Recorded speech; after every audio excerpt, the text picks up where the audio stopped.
Back on the NFL 2K episode, I discussed how it was hard to discern which late 90s NFL games were worth renting and which ones weren't.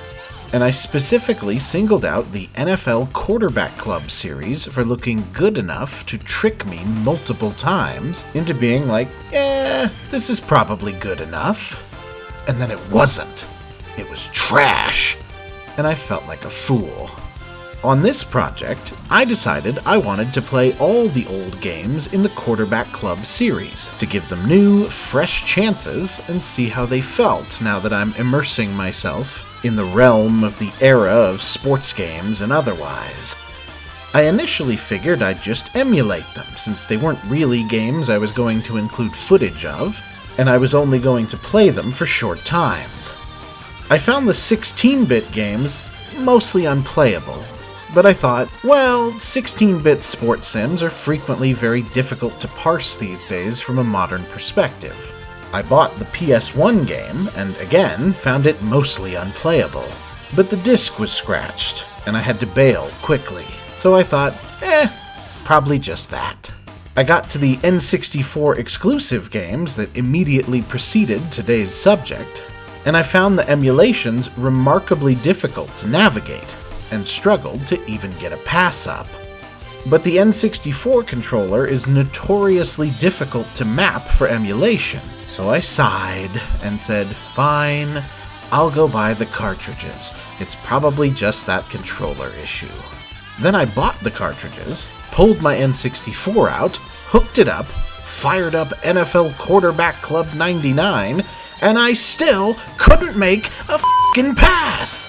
And nothing f***ing worked! A quarter century later, NFL Quarterback Club had made a fool of me yet again. The first Quarterback Club game hit consoles in 1994, and the unique innovation it brought to the 16-bit sports arena was that its primary mode was based on an annual exhibition called the QB Challenge that featured major quarterbacks from NFL teams running a bunch of accuracy and power and precision drills in competition. There's a lot of care and detail in this section, and the critics found it an interesting change of pace. In fact, the secondary option on the game is Play NFL, which Wikipedia describes with amusing dryness. By Quarterback Club 97, the franchise moved to 3 dimensions and established the dichotomy that would haunt it for the rest of its series run. These games really were nice looking, in several cases visually superior to the Madden games they were competing against. But as I said in the NFL 2K episode, the games in the Quarterback Club series just played like absolute dog shit. Inexact at best passing, broken catch mechanics, a lack of sensible blocking AI, leading to a complete lack of run game. Graphics were such a huge sticking point in the 90s that these games got some meager praise anyway, even with all of those caveats present. By the release of Quarterback Club 2000, though, no one was making exceptions or excuses. This is a game that felt like it was rushed to stores despite operating on the exact same timeline as the previous games. The graphics took a drastic step back in quality, which is an issue considering that they now had much more powerful console hardware to work with in the Dreamcast. But incredibly, the controls and functions of the game also take a drastic step back from where they had previously been, which was, may I remind you, already terrible. Reviews at the time said it was like playing football underwater, and took the game to task for having the defensive CPU coverage be so bad that his player was open on every play. And yet, the catch mechanics were somehow even worse. So much so that receivers constantly ran into each other on routes, and nobody could catch any of the open passes being made.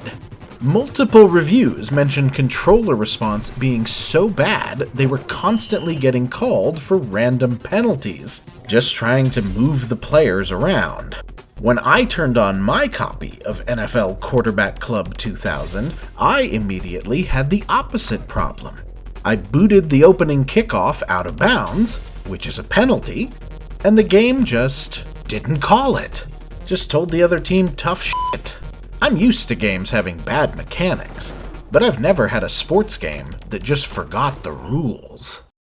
As for an eyewitness report on how good receivers were at catching the ball, let me take you on a little journey I like to call Brian Tries to Throw a Pass in NFL Quarterback Club 2000. I was playing with the Broncos, whose quarterback at the time was also named Brian, so that's fun. I dropped back for my first pass, hit the receiver's respective button, and just slid into the turf, ending the play. I thought, I must have hit the wrong button, and looked it up in the manual, and nope, all the button options are correct. I triple-checked what the play was, who the primary receiver option was, and what button you pressed to throw to him. I hiked the ball, dropped back, hit that button, and Brian Greasy did 1.5 darling pirouettes and got sacked. And this is no emulator, friends. This is the real deal. I spent money on this.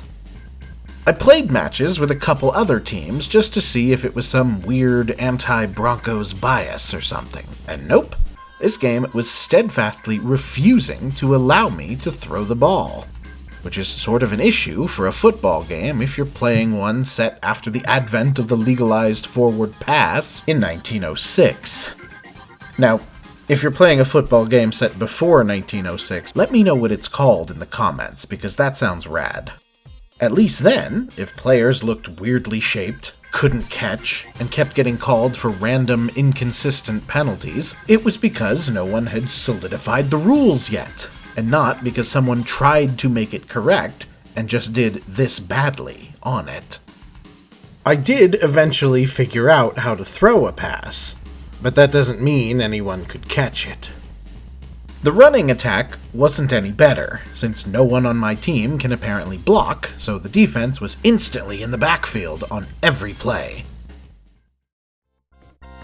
Just, everything is so fucked here, man! Every single facet of this game just flat out didn't function. As stated on the NFL 2K episode, I have played a lot of football video games, including a lot of bad football video games. But I have never played something this fundamentally broken. Absolutely nothing worked here. I have nothing to recommend. And I feel pretty confident in saying that NFL Quarterback Club 2000 is without question the worst football game I have ever played. No more excuses. This series has made a fool of me for the final time.